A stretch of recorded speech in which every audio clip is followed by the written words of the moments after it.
ಸರ್ವಮಂಗಲಮಂಗಲ್ಯೇ ಶಿವೆ ಸರ್ವಾರ್ಥ ಸಾಧಿಕೆ ಶರಣ್ಯೇ ತ್ರಯಂಬಕೆ ಗೌರಿ ನಾರಾಯಣಿ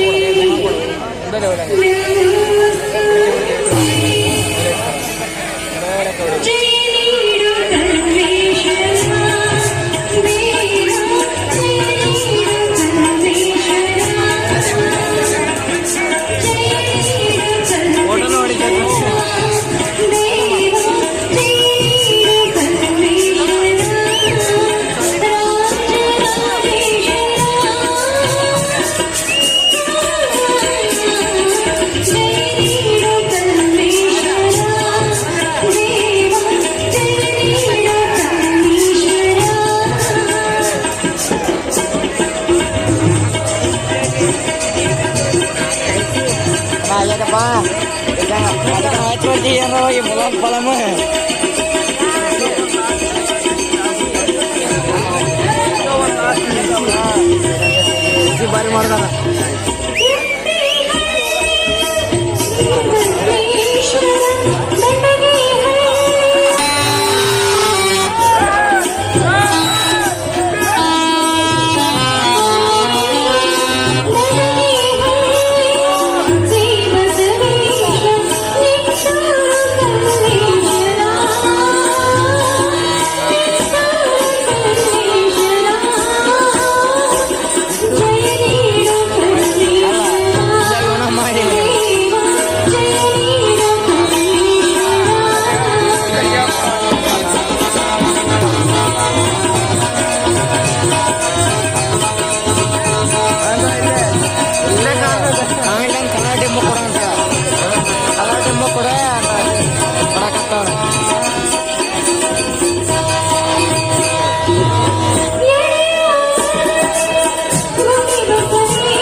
ಶಿವೆ ಸರ್ವಾರ್ಥ ಸಾಧಿಕೆ ಶರಣ್ಯೇ ತ್ರಯಂಬಕೆ ನಾರಾಯಣ ನಮಸ್ತೆ.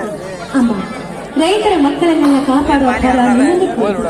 ಈ ರೈತರನ್ನ ಇವತ್ತು ಸೀಗೆ ಹುಣ್ಣಿಮೆ ಹಬ್ಬ ಅಂತ ಹೋಳಿಗೆನ ತಂದು ನಿನಗೆ ನೈವೇದ್ಯವನ್ನು ಮಾಡ್ತಾ ಇದ್ದಾರೆ.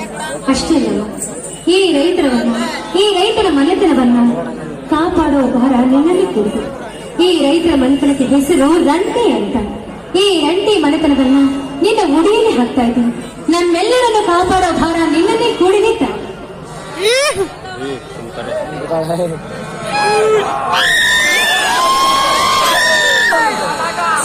ಗಾಯತ್ರಿ, ಭೂಮಾತೆಗೆ ತಯಾರಿಸಿದ ನೈವೇದ್ಯವನ್ನು ಈಗ ತಾನೇ ತಿರಗಟ್ಟಿಸಿ ಭೂತಾಯಿಯ ಮಡಿಲಲ್ಲಿ ಕರೆ ರೈತರ ಬಾಳಿಗೆ ಬೆಳಕಾಗಿ ಉತ್ತಮ ಬೆಳೆಯನ್ನು ಬಯಲಿಸಿ ಎಂದು ನಂಬಿದವರನ್ನ ಯಾವತ್ತೂ ಆ ತಾಯಿ ಕೈ ಬಿಡೋದಿಲ್ಲ ಎಂಬ ಮಾತು 100ಕ್ಕೆ 100 ಸತ್ಯ ರೀ. ಮೊದಲ ಆ ತಾಯಿಗೆ ನಮಸ್ಕರಿಸಿ ಪ್ರಸಾದವನ್ನು ತೆಗೆದು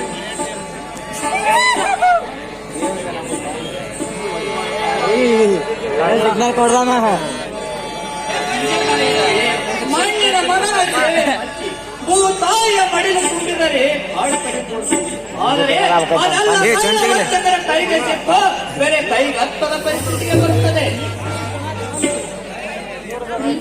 ಇದರಿಂದ ರೈತರ ಪಾರಾಗೋದಕ್ಕೆ ಸಾಧ್ಯನೇ ಇದೆ.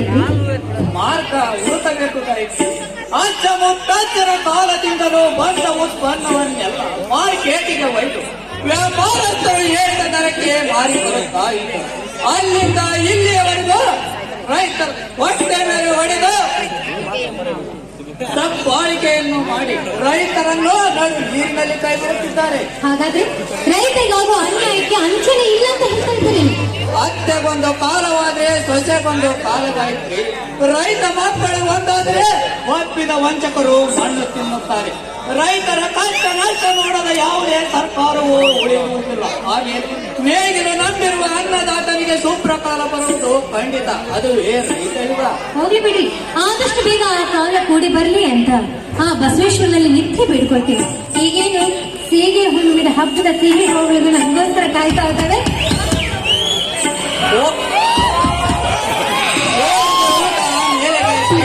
ಮೊದಲು ಈ ಪತಿ ದೇವರ ಪಾಠ ಕೇಳು. ಸಿಹಿ ಸವಿಯುವ ಮುನ್ನ ಈ ನಿನ್ನ ಸಿಹಿಯಾದ ಕೆಂದುಟಿಯಿಂದ ಒಂದು ಸಿಹಿ ಮುತ್ತು ನೀಡು. ಆಗ ಈ ಮನೆಯಾಗುವುದು ಪ್ರೇಮ ಬೀಡು. ಓ ನನ್ನ ಮಾತಿನಲ್ಲ, ನಿನ್ನ ಕೂಡಿ ಹರಟೆ ಹೊಡೆಯುವುದು ನನ್ನಲ್ಲ.